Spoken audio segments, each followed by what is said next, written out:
scabbard that held a heavy-bladed dagger. His eyes darted continually from side to side, never remaining long in one spot, giving him a hunted look. Squire Dennis's chief steward, who was in charge of the serving table, looked at him suspiciously.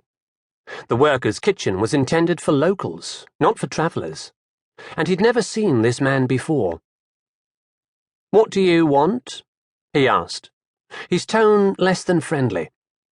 The wagoner stopped his darting side-to-side looks for a few seconds and focused on the man facing him. He was about to bluster and threaten, but the steward was a heavily built man, and there were two powerful-looking servants behind him, obviously tasked with keeping order. He nodded at the cauldron of thick soup hanging over the fire behind the serving table. "I want food," he said roughly. "Haven't eaten all day." The steward frowned. "You're welcome to soup, but you'll have to pay," he said. "Free food is for estate tenants and workers only." The wagoner scowled at him, but he reached into a grubby purse hanging from his belt and rummaged around.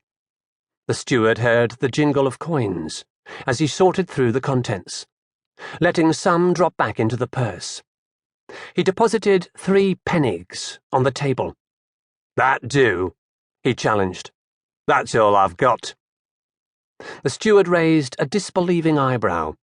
He'd heard the jingle of coins dropping back into the purse, but it had been a long day, and he couldn't be bothered with a confrontation. Best to give the man some food and get rid of him as soon as possible.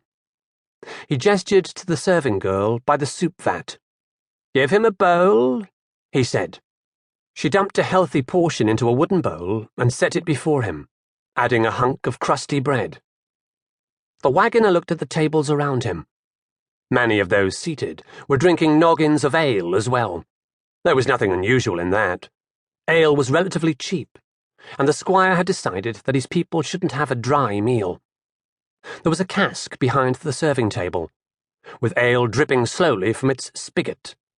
The wagoner nodded toward it. "What about ale?" he demanded. The steward drew himself up a little straighter. He didn't like the man's manner. He might be paying for his meal, but it was a paltry amount, and he was getting good value for his money. "That'll cost extra," he said. 2 pennigs more." Grumbling, the wagoner rummaged in his purse again.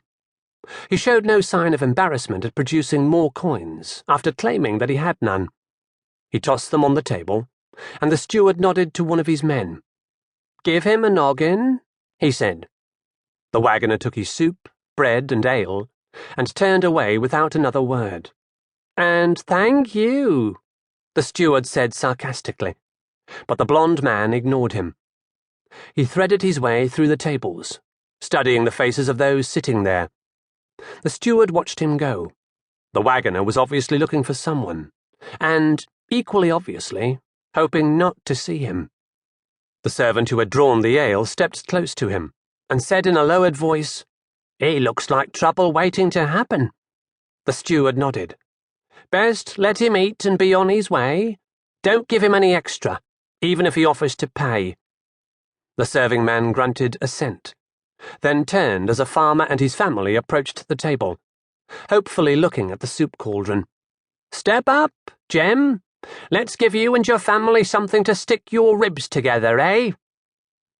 Holding his soup bowl and ale high to avoid bumping them against the people seated at the tables, the wagoner made his way to the very rear of the marquee, close by the sandstone walls of the great manor house. He sat at the last table, on his own, facing the front, where he could see new arrivals as they entered the big open tent. He began to eat, but with his eyes constantly flicking up to watch the front of the tent. He managed to spill and dribble a good amount of the soup down his beard and the front of his clothes. He took a deep draught of his ale, still with his eyes searching above the rim of the wooden noggin. There was only a centimetre left when he set it down again. A serving girl, moving through the tables and collecting empty plates, paused to look into the noggin. Seeing it virtually empty, she reached for it, but the wagoner stopped her, grasping her wrist with unnecessary force.